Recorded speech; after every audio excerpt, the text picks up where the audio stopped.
साथियों,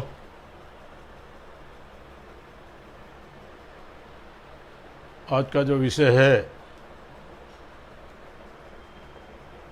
निजीकरण के विरोध में विद्रोह ना होने का सबसे बड़ी वजह ब्राह्मण बनिया मीडिया।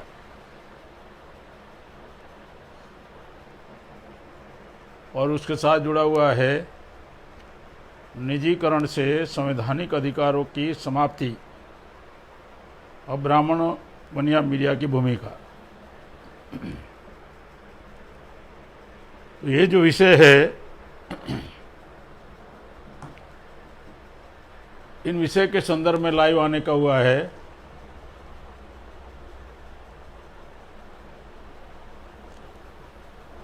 पहले तो आपको ये जानकारी मालूम हो गई होगी,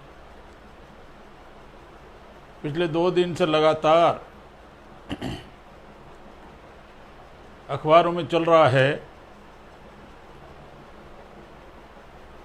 151 जगह रेलवे का प्राइवेटाइजेशन किया जाएगा।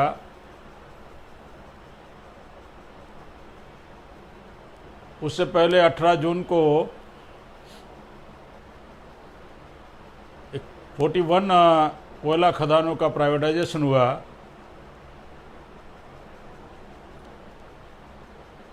उससे पहले सीतारमन जी ने कहा 6 एयरपोर्टों का प्राइवेटाइजेशन होगा, LIC का प्राइवेटाइजेशन होगा, 5 ऑयल कंपनियों का प्राइवेटाइजेशन होगा। लगातार निजीकरण का दौर चल रहा है।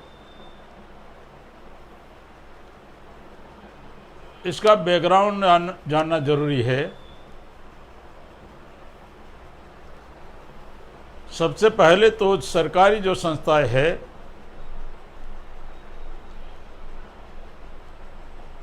पब्लिक अंडरटेकिंग जो संस्थाएं है, उनका निर्माण होता है जनता के टैक्स के पैसे से।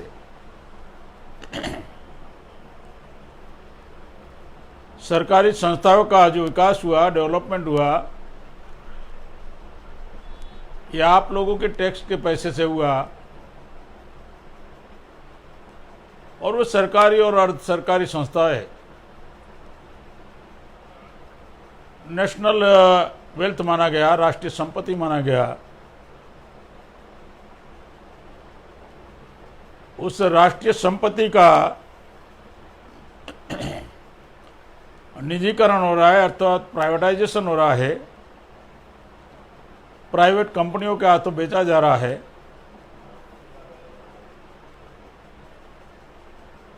जिस तरह अगर आप राष्ट्रीय संपत्ति को नुकसान पहुंचाते हो तो आप राष्ट्रीय स्तर का अपराध कर रहे हो, गुनाह कर रहे हो।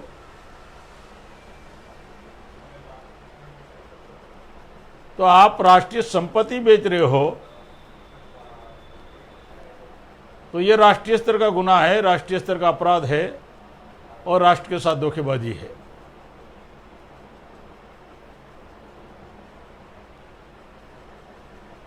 ये भी कहा जा सकता है कि जनता के साथ धोखेबाजी है।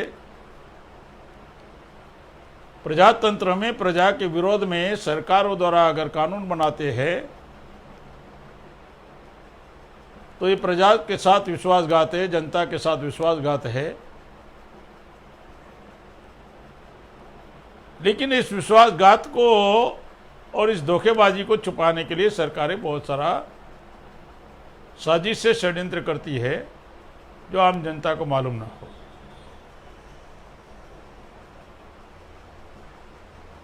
भारत में प्राइवेटाइजेशन का दौर कब से शुरू हुआ, बैकग्राउंड जानना जरूरी है।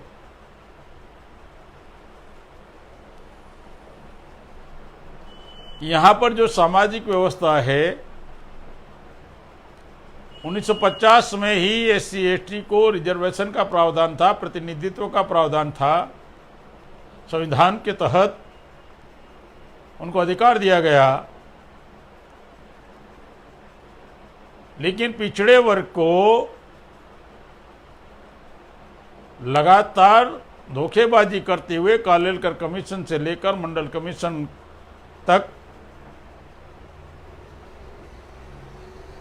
और उसके बाद जब अधिकार देने की बात आई, रिजर्वेशन देने की बात आई, आरक्षण देने की बात आई, 16 नवंबर 1992, तो यहाँ के ब्राह्मणवादियों ने, यहाँ के मनुवादियों ने, यहाँ के विदेशी ब्राह्मणों ने सोचा कि अगर हम ओबीसी को, पिछड़े वर्ग के लोगों को अगर अधिकार देंगे, रिजर्वेशन देंगे, तो प्रशासन पर उनका नियंत्रण होगा, और विरोध करेंगे तो शासन हमारे हाथ से चला जाएगा। ऐसा उन लोगों ने पहले ही सोच लिया था। इसके लिए मंडल को कमंडल में उलझाया गया। लेकिन मैं आपको बताना चाहता हूं,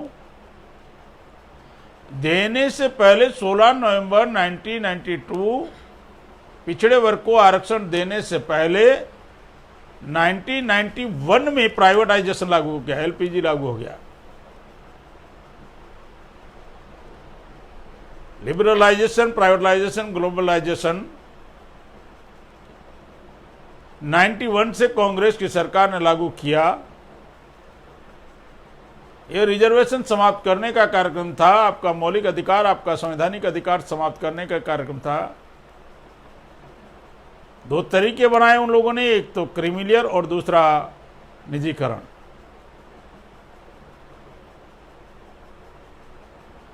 जब निजीकरण लागू कर रहे थे, नई आर्थिक नीति, तब बड़े बड़े उसी समय भी भारत के अखबार ये कह रहे थे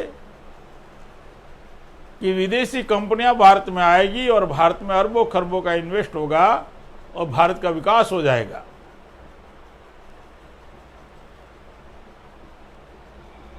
तो भारत की आम जनता को लगा कि चलो भारत का विकास हो रहा है, देश का विकास हो रहा है, विदेशी कंपनियां इन्वेस्टमेंट करेगी तो क्या दिक्कत है।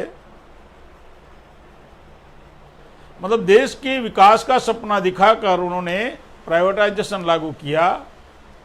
और उन्होंने उस समय कहा कि जो संस्थाएं, गवर्नमेंट संस्थाएं घाटे में चल रही है, केवल उनका ही हम लोग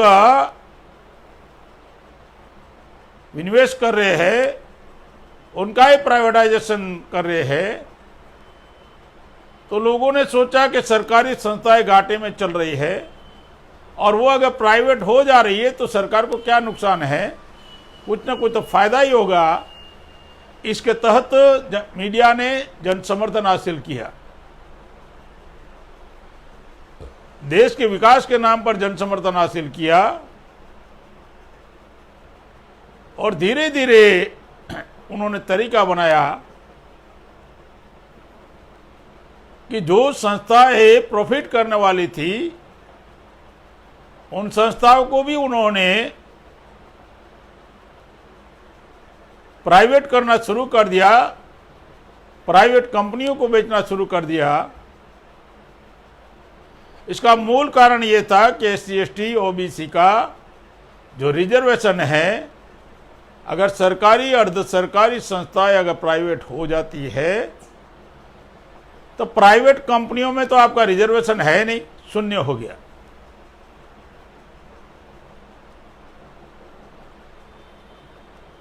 अंबानी, अडानी, टाटा, बिरला, रिलायंस में आपका रिजर्वेशन नहीं है। आप कह नहीं सकते हो कि हमारे समाज का हिस्सा, मतलब प्रतिनिधित्व क्यों नहीं है। तो हमारा मौलिक अधिकार रिजर्वेशन समाप्त हो रहा था प्राइवेटाइजेशन से। लेकिन सरकारों में बैठे हुए, न्यायतंत्र में बैठे हुए ब्राह्मणवादी और मनुवादी की जातिवादी लोग, उनको ये मालूम था कि आज नहीं तो कल सुप्रीम कोर्ट और न्यायतंत्र में भी ये मुद्दा उठेगा कि हमारा मौलिक अधिकार का उल्लंघन हो रहा है। तो वहां से भी आपका जजमेंट दिलवा दिया कि रिजर्वेशन आपका मौलिक अधिकार नहीं है, ताकि उनको दिक्कत ना हो। प्राइवेट करने के लिए उनको दिक्कतें ना हो, पहले ही उन्होंने उसका रास्ता साफ किया। मैं आपको बताना चाहता हूं, दुनिया के देश जहां से विदेशी कंपनियां आती है, वहां के अधिकार वंचित लोगों को, वहां के गुलाम को 27% डाइवर्सिटी के तहत, डाइवर्सिटी एक्ट के तहत 27% रिजर्वेशन वो कंपनियां वहां दे रही है। वहां अगर वो कंपनियां दे रही है 27% रिजर्वेशन, तो उन प्राइवेट कंपनियों को भारत में देने में कोई दिक्कत तो थी नहीं।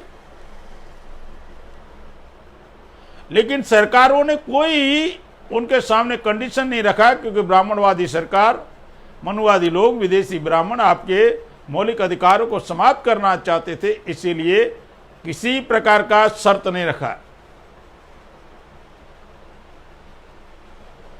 अगर एक आदमी को भी भारत से बाहर जाना है विदेश में, तो पासपोर्ट वीजा लगता है, और विदेश से भारत में आना है तो पासपोर्ट और वीजा लगता है, उसके बगैर नहीं आ सकते।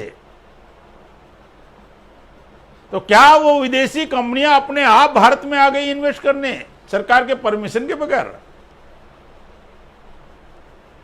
लेकिन सरकार ने हमारी आने वाली पीढ़ियों का अधिकार जो समाप्त हो रहा है, हमारा प्रतिनिधित्व का, रिजर्वेशन का जो अधिकार समाप्त हो रहा था, कर रहे थे, उन प्राइवेट कंपनियों के सामने कोई कंडीशन नहीं रखा। लेकिन जैसे ही उनको, शासक जाति के लोगों को लगा कि विदेशी कंपनियां भारत में आ रही है और उनका आधुनिक टेक्नोलॉजी होगी और अरबों खरबों का इन्वेस्ट होगा, तो हमारे यहाँ की लोकल कंपनियां जो ब्राह्मण बनियों की कंपनियां हैं,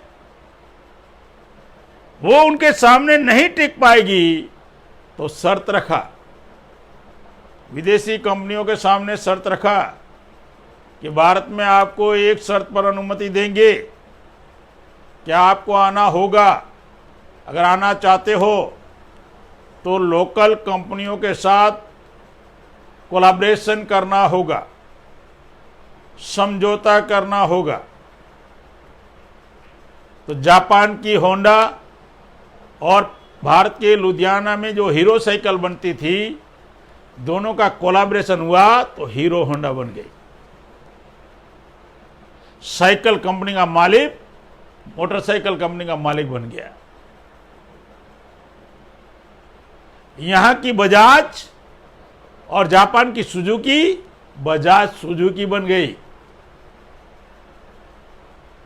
यहां की टाटा और वहां की सुमो, टाटा सुमो बन गई। अपनी नस्लों को बचाने के लिए उन्होंने प्रावधान किया, और हमारी नस्लों को बचाने के लिए, हमारे अधिकारों को बचाने के लिए किसी प्रकार का प्रावधान नहीं किया। क्यों? कि वो आपको अधिकार वंचित करना चाहते, जिनके पूर्वजों ने हजारों साल अधिकार वंचित किया, वो आपका मौलिक अधिकार समाप्त करना चाहते हैं। इसीलिए उन्होंने तंत्र बनाया कि जितनी भी सरकारी डिपार्टमेंट है, सरकारी संस्था है, उनका प्राइवेटाइजेशन किया जाए। एक समय पीएनटी हुआ करता था, बाद में बीएसएनएल बना। पीएनटी का उस समय का रेवेन्यू था 75,000 करोड़, सालाना प्रॉफिट था। उसको प्राइवेट कर दिया, निगम में कन्वर्ट कर दिया। बहुत सारी कंपनियों को उन्होंने प्राइवेट में कन्वर्ट करने के पीछे कि वो शासक जाति के नियंत्रण में सारे साधन अपने नियंत्रण में करना चाहते, ताकि आपके समाज को महापुरुषों के द्वारा जो साधन उपलब्ध हुए, वो कहीं आप मूवमेंट और आंदोलन में न लगा दो, और कहीं उनके विरोध में आप क्रांति के लिए अपने समाज को तैयार ना करो। इसीलिए उन्होंने सारा तंत्र बनाया। और प्राइवेटाइजेशन में आपके बच्चों को लेना या न लेना, ये उनके उनके मानसिकता पर नियंत्रण है, उनकी मानसिकता पर है। तो जब बच्चे बेरोजगार घूमेंगे तो माँ बाप बच्चे को पढ़ाएंगे नहीं कि काय को पढ़ाने का, जब सर्विस मिलनी नहीं है, चल काम पर लग जा। ये आपको एजुकेशन से भी नेगेटिव बनाने का कार्यक्रम उन्होंने शुरू किया। एजुकेशन से भी नकारात्मक नेगेटिव बनाने का शुरू कर दिया उन्होंने। पहले बोलते थे पढ़ने का अधिकार नहीं है, अब उन्होंने नया तरीका बनाया। लोग खुद ही सोचने लगे बच्चों को पढ़ाने से क्या फायदा। दुश्मन हमेशा उद्देश्य में परिवर्तन नहीं करता, दावपेच में परिवर्तन करता है। तो उन्होंने सारे डिपार्टमेंटों को धीरे धीरे प्राइवेट करना शुरू कर दिया। कांग्रेस के विरोध में बड़े पैमाने पर प्रोपोगंडा कर बीजेपी आई, तो जो काम कांग्रेस कर रही थी वही बीजेपी कर रही है, नया तो कुछ कर नहीं रही है। और प्रॉफिट वाली कंपनियां, प्रॉफिट वाली सरकारी संस्थाएं बेच रहे हैं।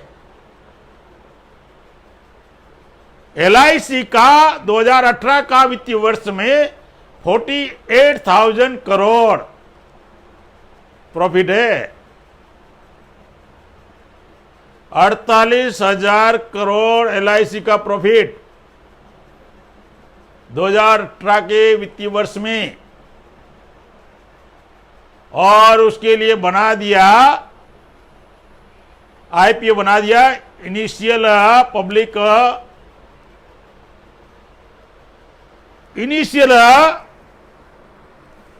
IPO बना दिया। उसके लिए IPO का मतलब है इनिशियल पब्लिक ऑफर, कि शेयर बाहर निकालेंगे और पब्लिक खरीदेगी। तो रिलायंस और टाटा वाले खरीदेंगे, मतलब LIC उनके नियंत्रण में जाना तय है। तरीके केवल बदल रहे हैं। पिछले साल जब पुलवामा में हमको उलझाया, 7 एयरपोर्ट बेचा गया। आप लखनऊ एयरपोर्ट का अगर इनकम देखेंगे, 1 साल का इनकम है, रेवेन्यू था 1,26,000 करोड़। 1,26,000 करोड़ लखनऊ एयरपोर्ट का प्रतिवर्ष रेवेन्यू। और बेचा कितने में अदानी को? केवल मात्र 47,000 करोड़ में। लगभग 80,000 करोड़ फ्री में। सारा एयरपोर्ट इंफ्रास्ट्रक्चर पब्लिक के टैक्स के पैसे से बना, और 80,000 करोड़ रुपया फ्री में अदानी को दिया 50 साल तक। 50 साल तक फ्री में 7 एयरपोर्ट बेच दिए गए।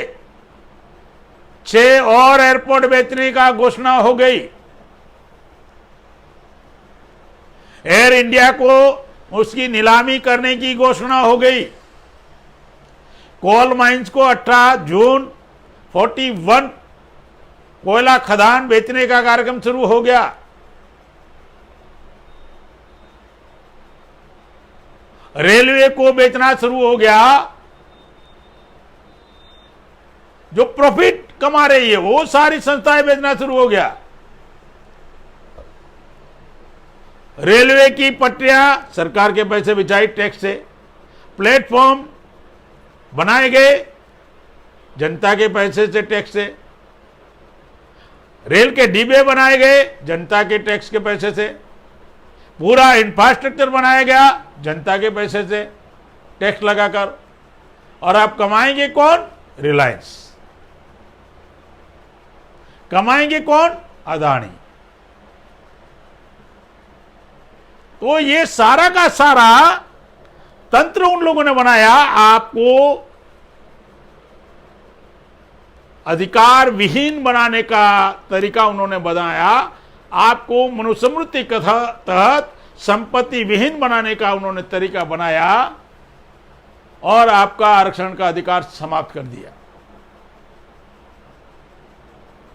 ये सिलसिला कंटिन्यू चालू है, कांग्रेस उसका विरोध कर नहीं रही है। उसका फिर दूसरा तरीका उन्होंने बनाया, ये प्राइवेटाइजेशन के बाद दूसरा तरीका बनाया, उन्होंने बाद में एजुकेशन का निजीकरण करना शुरू कर दिया। पहले तो सरकारी संस्थाओं का निजीकरण किया, उसके बाद अर्ध सरकारी संस्थाओं का निजीकरण किया, आपके आरक्षण को समाप्त कर दिया, जीरो कर दिया। फिर उन्होंने सोचा कि एजुकेशन इनके पास होगा तो एजुकेशन की वजह से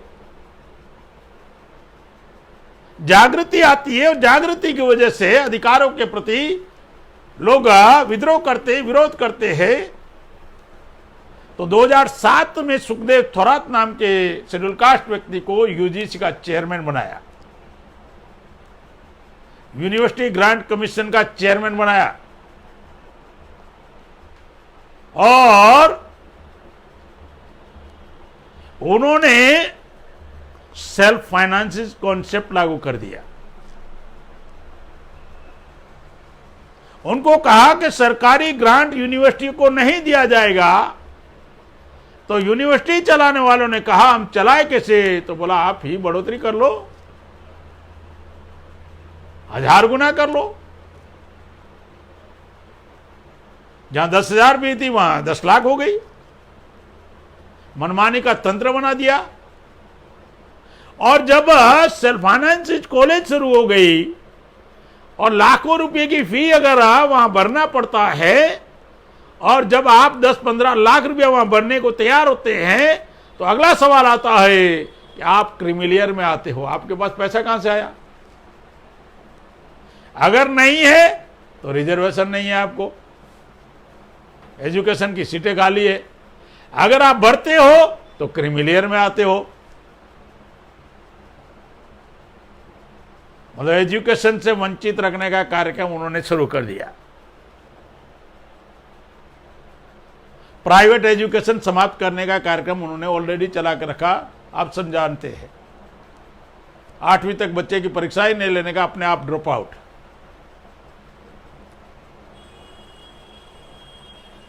उन्होंने ब्राह्मणवादी शासक जाति के लोगों ने शिक्षा से वंचित करने का हजारों साल से उनका जो पूर्वजों का मानसिकता थी, वो आधुनिक तरीके से उन्होंने लागू कर दी। संपत्ति से अधिकार वंचित करने का तरीका था, उन्होंने आपका रिजर्वेशन से आपके पास इनकम आती थी, समाप्त कर दिया। दूसरा निजीकरण का दौर शुरू किया। फिर तीसरा उन्होंने शुरू किया, तीसरा उन्होंने निजीकरण का शुरू कर दिया। 2005 से ही एसीजेड का कॉन्सेप्ट लाया कि विदेशी कंपनियां भारत में आती है तो उसको सरकार जमीन उपलब्ध करवाएगी टोकन रेट पर, और यहां से लोगों की जमीन छीनकर भूमि अधिग्रहण के नाम पर, स्पेशल इकोनॉमिक जोन के नाम पर, एक कंपनी को कम से कम 12,000 एकड़ जमीन रखने का, मिनिमम 12,000, 10,000 से 12,000 एकड़ जमीन रख सकती है, और उसका केवल 10% ही 10% ही केवल वो उद्योग लगाएगी। 90% रियल एस्टेट का धंधा शुरू हो गया। और सपना दिखाया गया कि आपके एरिया में एसीजेड आएगा तो स्पेशल इकोनॉमिक जोन आएगा, तो आपके एरिया में तो बड़े पैमाने पर रोजगार उपलब्ध हो जाएगा। तो लोगों ने सोचा चलो हमारे यहाँ कंपनी आ रही है, रोजगार उपलब्ध हो जाएगा। लेकिन रियल एस्टेट में उन्होंने 90% जमीन का इन्वेस्ट किया और टोकन रेट की जमीन का अरबों खरबों रुपया कमाने का काम शुरू कर दिया। जमीनें छीनने का काम शुरू किया, एजुकेशन छीनने का काम शुरू किया, नौकरियां छीनने का काम शुरू किया। ये 3 स्टेप चला लगातार और हर वक्त कहा कि देश के हित में। मीडिया ने बड़े पैमाने पर प्रोपेगेंडा किया कि देश के विकास के लिए हम काम कर रहे हैं। मैं पूछना चाहता हूं, अगर देश के विकास के लिए काम कर रहे थे तो 2014 में 52 लाख करोड़ का कर्जा भारत पर था, तो 82 लाख करोड़ का कर्जा कैसे हो गया?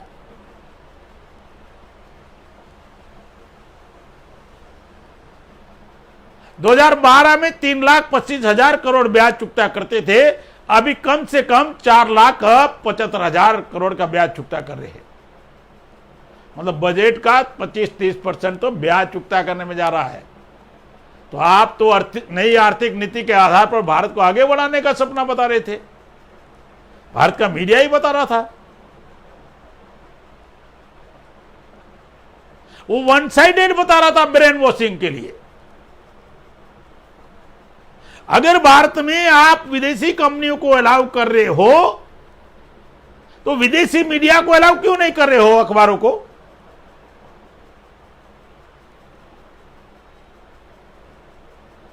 अगर भारत में आप विदेशी कंपनियों को अलाउ कर रहे हो तो विदेशी मीडिया को अलाउ क्यों नहीं कर रहे हो, अखबारों को? डर लगता है कि सच जनता के सामने ना आ जाए। जिन लोगों ने विदेश में पढ़ाई की, कानून की, सरदार वल्लभ भाई पटेल हो, चाहे बाबा साहब अम्बेडकर हो, चाहे जवाहरलाल नेहरू हो, अगर भारत की अदालतों में उनको प्रैक्टिस करने की छूट थी, तो विदेशी सारे इंटरनेशनल एडवोकेटों को भारत की न्यायपालिका में छूट क्यों नहीं दी जाती प्रैक्टिस करने की? डर लगता है जुडिशरी का चेहरा दुनिया के सामने आ जाएगा।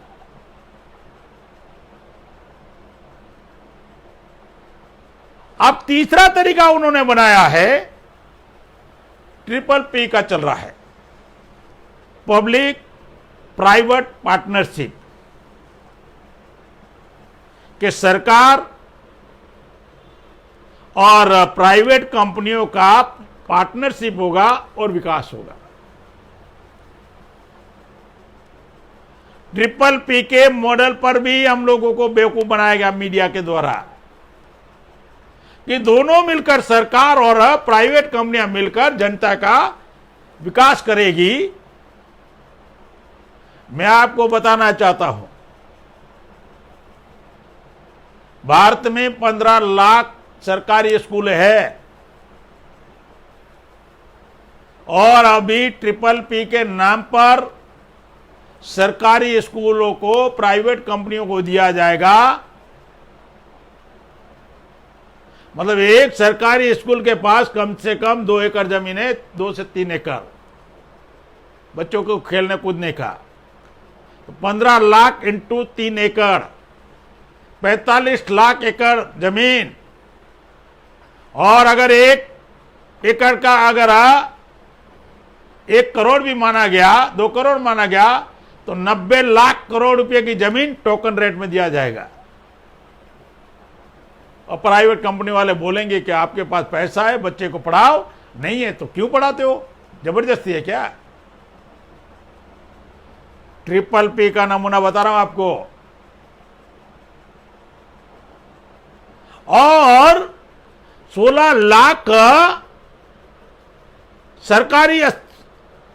सरकारी अस्पताल है,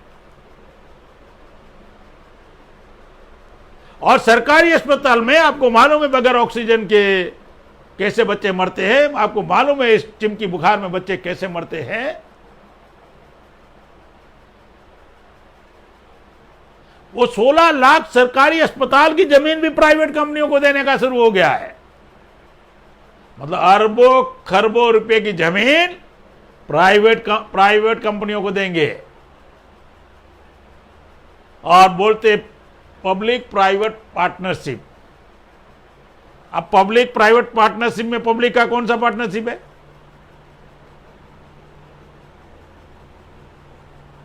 जब आप रेल बेच रहे हो, रेलवे को यूनिट बेच रहे हो, तो रेल की जमीन अरबों खरबों की बेच रहे हो। LIC की संपत्ति 31 लाख करोड़ की है।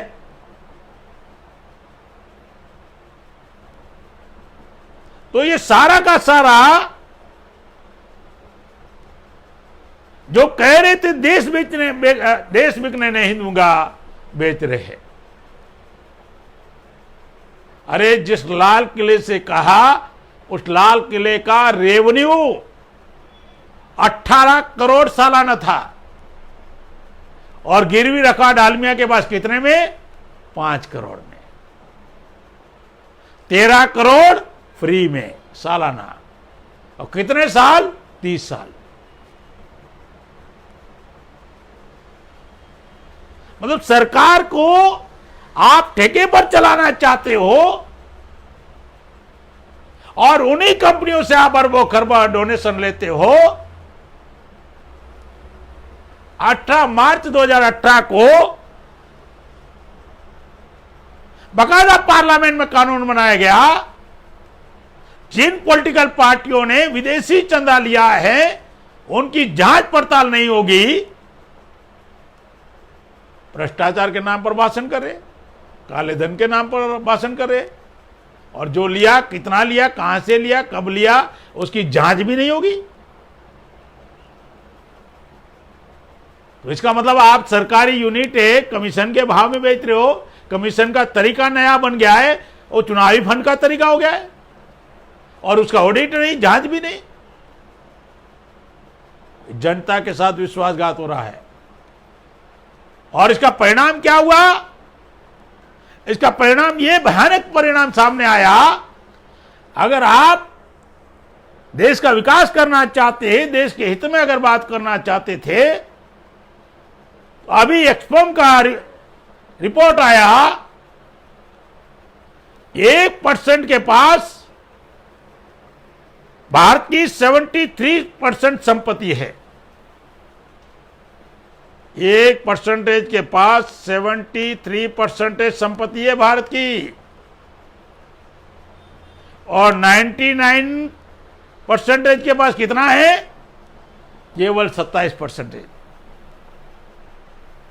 1% के पास 73% देश की संपत्ति, और 99 देश के लोगों के पास केवल 27%। यह है निजीकरण का कमाल, यह है प्राइवेटाइजेशन का कमाल। जब उनका विकास हो रहा है, तो दूसरी साइड अगर देश का विकास हो रहा था, प्राइवेटाइजेशन से आप कह रहे थे देश के विकास के लिए हम कर रहे हैं, तो आज ग्लोबल इंडेक्स में भारत का भुखमरी में 117 में 102 नंबर पर आ गए।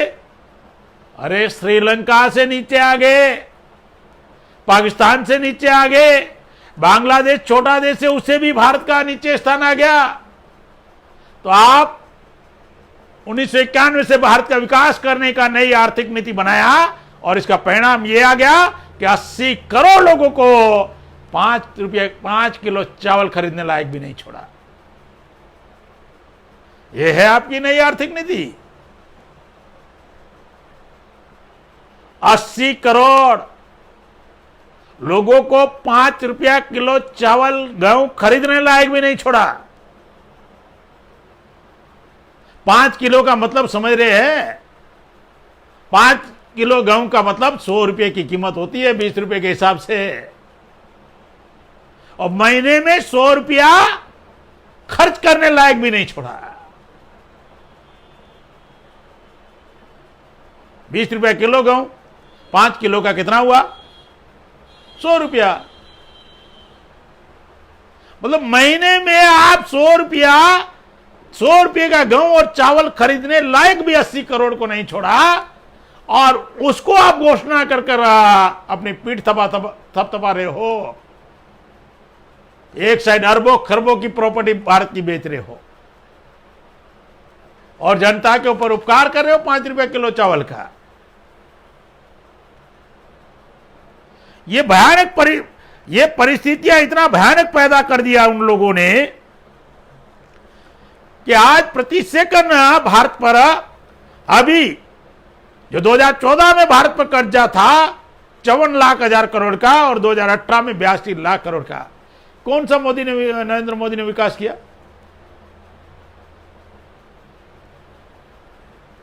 5 साल में 30 लाख करोड़ का कर्जा बढ़ा दिया। मीडिया वाले छापेंगे नहीं, क्योंकि सारा मीडिया मैनेजमेंट का काम चल रहा है। सारी टीवी चैनल अंबानी की, बड़े बड़े उद्योग घराने की,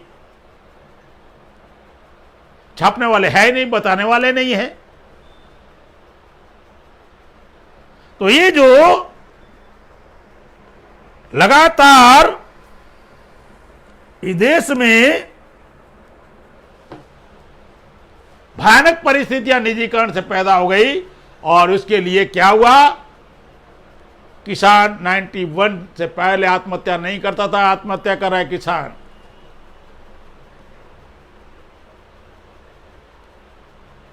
हजारों किलोमीटर लोग पैदल चल रहे, किराए का पैसा नहीं। नई आर्थिक नीति बता रहे, और उसका भी अगर आपको उससे भी संतुष्टि नहीं हुई तो क्या कर दिया, इस लॉकडाउन में जो पूंजीपतियों का नुकसान हुआ उसकी भरपाई करने के लिए आपने नया श्रम कानून बनाया। नया श्रम कानून बनाया। पुराने में 8 घंटे काम करना पड़ता था, नए में 12 घंटे काम करना पड़ेगा प्रतिदिन, मतलब 4 घंटे फ्री में डेली काम करना पड़ेगा, और 10 दिन में 40 घंटे, 20 दिन में 80 घंटे, 30 दिन में 120 घंटे। 120 का मतलब होता है 8 घंटे के हिसाब से 15 दिन, 15 8 120।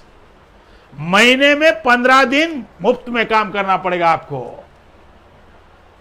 जो तनख्वाह मिल रही है, जो आपको डेली वेजेस मिल रहा है, उसे 1.5 गुना आपको काम करना पड़ेगा, ताकि आपके पास समय नहीं बचना चाहिए समाज के लिए। समाज को जागृत करने का समय नहीं बचना चाहिए। बंधुआ मजदूरी करने का कार्यक्रम, बंधुआ मजदूर बनाने का कार्यक्रम चल रहा है।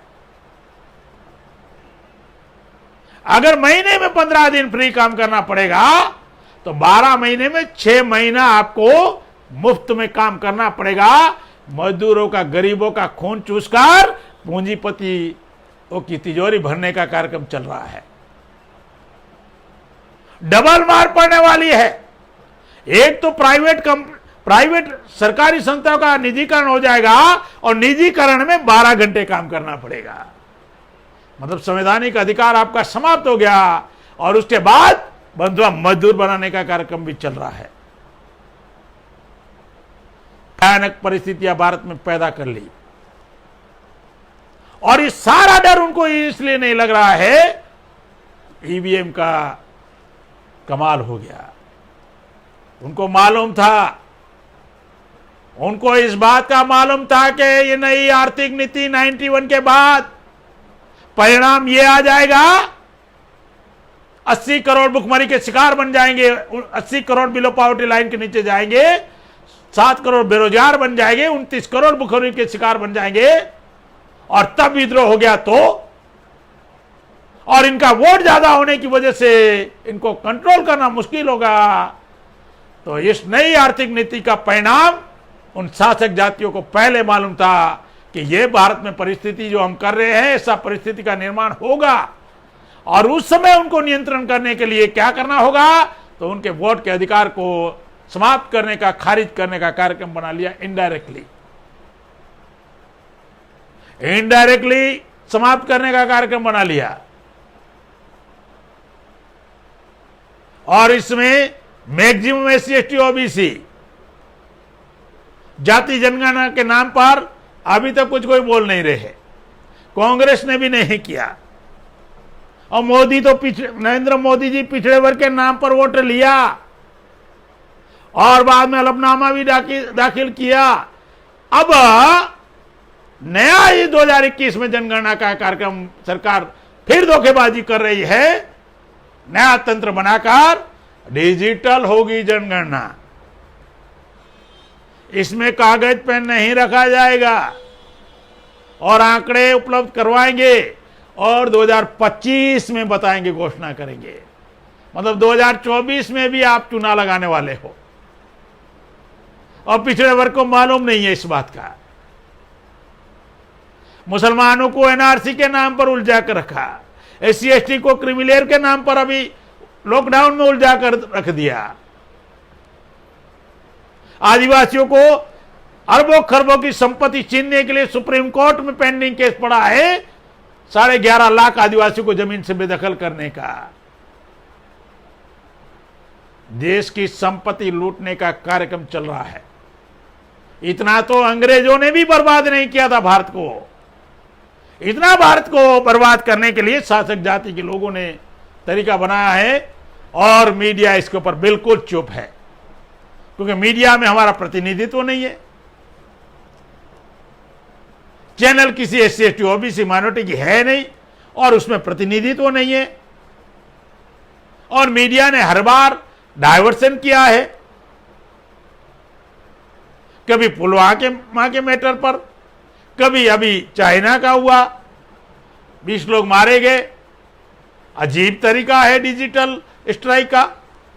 अगर पड़ोसी ने अगर मान लो आपके भाई को जमीन के लिए हत्या कर दी और आपकी जमीन छीन ली, आपके भाई की हत्या कर दी, जमीन छीन ली आपके पड़ोसी ने, और आपने कहा कि नहीं नहीं इस पड़ोसी को तो मैं अभी मेरे अकाउंट से, सोशल अकाउंट से ब्लॉक कर देता हूं, इसको बोलते हैं डिजिटल स्ट्राइक।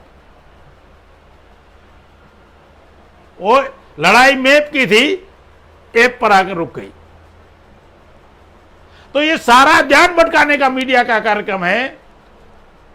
तो ये सारा का सारा लोकतंत्र को ही हाईजेक कर दिया है।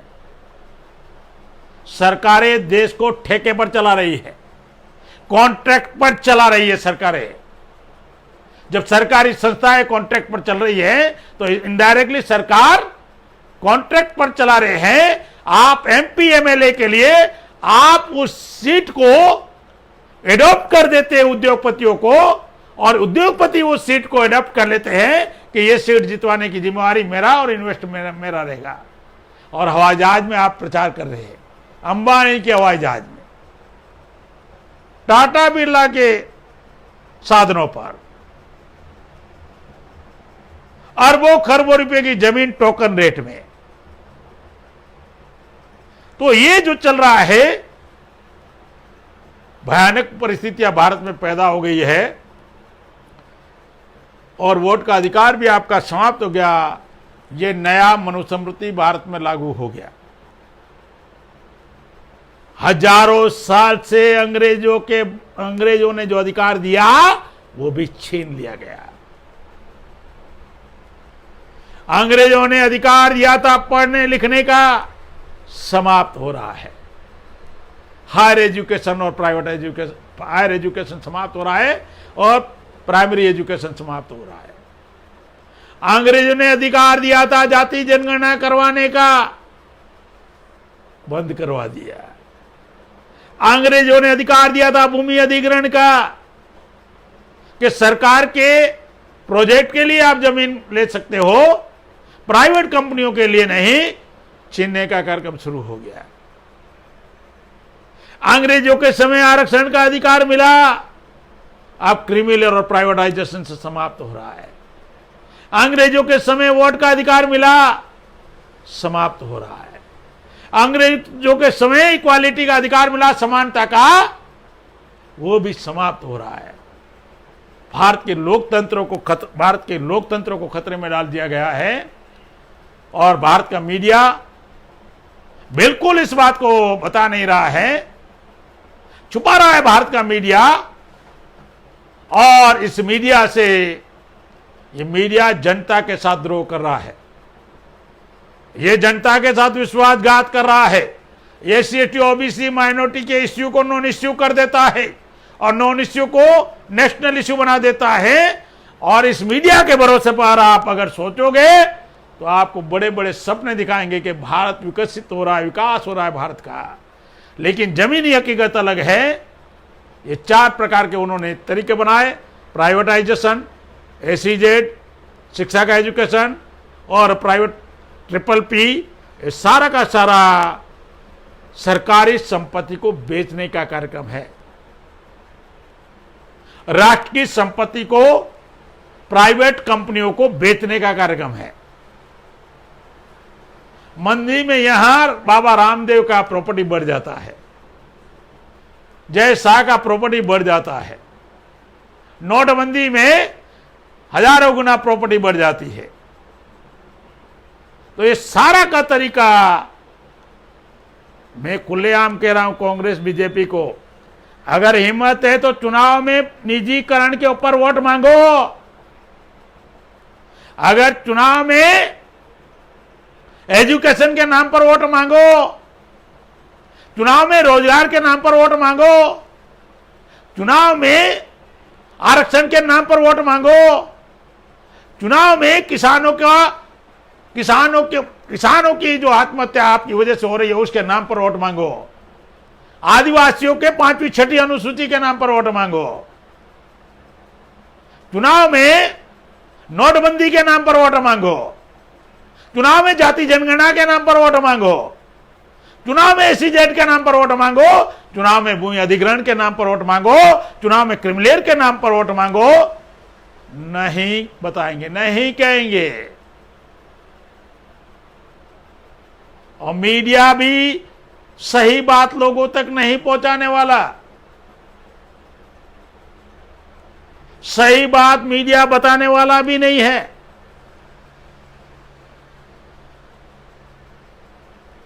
महिला सुरक्षा के नाम पर निर्भया योजना के तहत 5,000 करोड़ का प्रावधान किया था प्रधानमंत्री नरेंद्र मोदी ने, और कितना खर्च किया?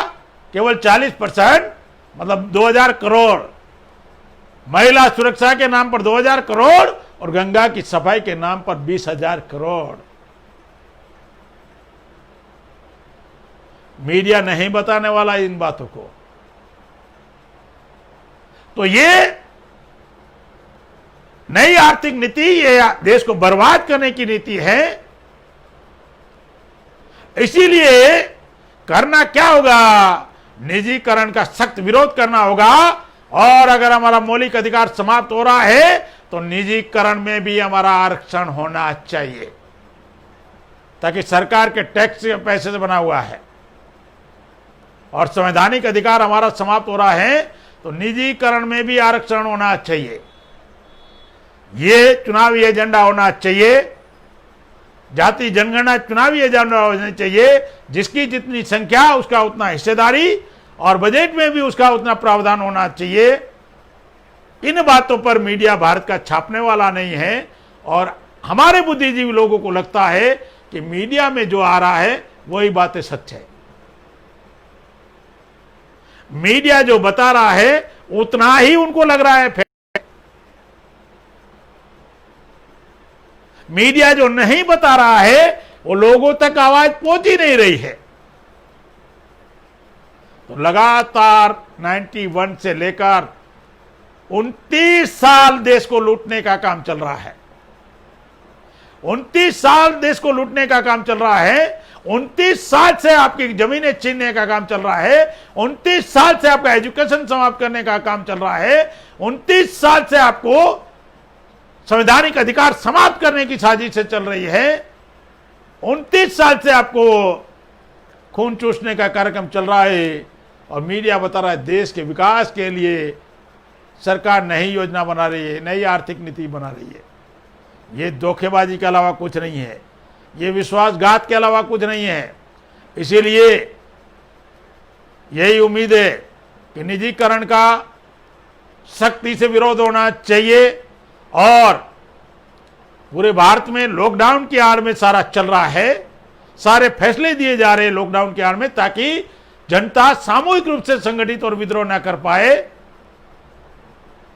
जनता को सोशल डिस्टेंस के नाम पर आप लोगों ने एंगेज करके रखा हुआ है, और दूसरी साइड उनका सारा अधिकार समाप्त हो रहा है। कोरोना की आड़ में षड्यंत्र चल रहा है, देश को बेचने का काम चल रहा है। तो इससे SC ST OBC माइनॉरिटी को सतर्क होना चाहिए। निजीकरण में भी आरक्षण होना चाहिए। इसको मुहिम पूरे देश में चलाना होगा, और हम चलाएंगे। बहुजन मुक्ति पार्टी के माध्यम से चुनावी मुद्दा बनाएंगे और पूरे देश में इसके लिए आंदोलन करेंगे। आप इस आंदोलन में साथ सहयोग करोगे, इसी आशा और विश्वास के साथ मेरी बात समाप्त करता हूँ। आपने मेरी बात ध्यान से सुना तो एक आखिरी बात कहता हूं कि जिन लोगों ने आपका सब कुछ छीना है उनको सबक सिखाओ। जिन लोगों ने आपके सारे संवैधानिक अधिकार छीने हैं, मौलिक अधिकार छीने हैं, जिन लोगों ने, उनको चुनाव में लोगों को सतर्क करो और चुनाव में लोगों को जागृत करो, उन पार्टियों को, उन नीतियों को उजागर करो। और उनको डर क्यों नहीं है? क्योंकि ईवीएम, चुनाव आयोग ईवीएम के माध्यम से चुनाव करवा रहा है। अभी बिहार के चुनाव में हमने एक मुद्दा उठाया, कौन सा? कि एक ही बटन को बार बार हाथ लगाने से कोरोना गांव गांव तक पहुंचा देगा चुनाव आयोग, इसलिए बैलेट पेपर से चुनाव करवाओ। तो चुनाव आयोग आज के अखबार में कहा, 2 दिन पहले के अखबार में कहा, हम ईवीएम 3 लगा रहे, इसमें गड़बड़ी नहीं होगी। इसका मतलब इसके पहले होती थी, ये कहना चाहते हैं। चलो आपकी बात मानते ईवीएम 3 में नहीं होगी तो 100% वीवीपीएटी पर्चियों का मिलान करवा दो ना। फिर चलो आपके MP3 को भी देख लेते हैं, करवा दो मिलान। अब हमने जैसे ही मुद्दा उठाया कि ईवीएम पर बार बार हर आदमी का हाथ लगेगा तो कोरोना फैल जाएगा, तो आज के अखबार में चुनाव आयोग ने बताया कि हम लोग खादी उद्योग से हैंगलोज खरीदेंगे और लोगों को देंगे। अरे जितना हैंगलोज में खर्च कर रहे हो उससे कम खर्चे में बैलेट पेपर हो जाएगा। मुझे समझ में नहीं आता, बीजेपी तो ईवीएम से डर रही है, चुनाव आयोग क्यों डर रहा है? बीजेपी को डर लग रहा है जनता के बीच में जाने का, इसलिए वर्चुअल रैलियों का प्रोपेगेंडा चल रहा है। लेकिन चुनाव आयोग को डर क्यों लग रहा है?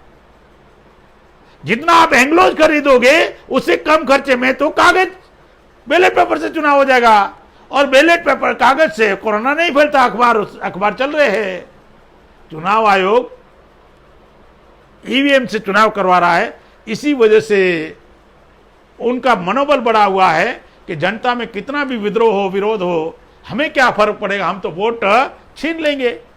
ये तरीका चल रहा है। आखिरी बात कहकर मेरी बात समाप्त करता हूं। इन सारी बातों से अगर आप अपने संविधान को बचाना चाहते, मौलिक अधिकारों को बचाना चाहते हैं, आप आरक्षण को बचाना चाहते, अपने बच्चों के एजुकेशन को बचाना चाहते, रोजगार बचाना चाहते हैं, आप अपनी जमीनें बचाना चाहते, आप अपना नागरिकत्व बचाना चाहते हैं, आप अगर वोट के अधिकार को भी बचाना चाहते हैं, तो मीडिया पर भरोसा मत करो। मीडिया आपको गुमराह कर रहा है। आप खुद ही होकल मीडिया बन जाओ और SC ST OBC माइनॉरिटी में इन नीतियों को उजागर करो। और जिन्होंने आपको 29 साल से आपका सब कुछ छीना अवसर आया है, उनको चुनाव में उन पार्टियों की नीति उजागर कर उनको सबक सिखाने का काम करना चाहिए। आपने मेरी बात ध्यान से सुना है, मैं आपका आभारी हूँ। धन्यवाद। जय मुनवासी।